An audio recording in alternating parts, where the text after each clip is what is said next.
একটা দীর্ঘ রাত কিভাবে কাটে তা তুমি কোনোদিন জানবে না।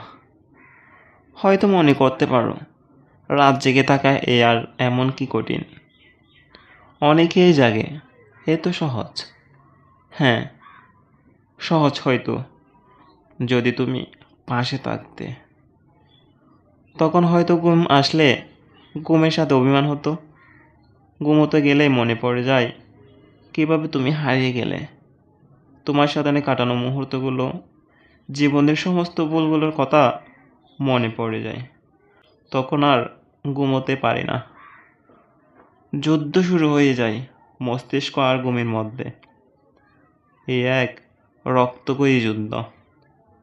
যুদ্ধ শেষে মস্তিষ্ক যখন ক্লান্ত হয়ে যায়, তখন একাই ঘুমিয়ে পড়ি। কিভাবে যুদ্ধ করে একটা রাত কাটাই আমি। আমার কেমন লাগে তা যদি জানতে, তাহলে তুমি কোনোদিন ঘুমোতে পারতে না।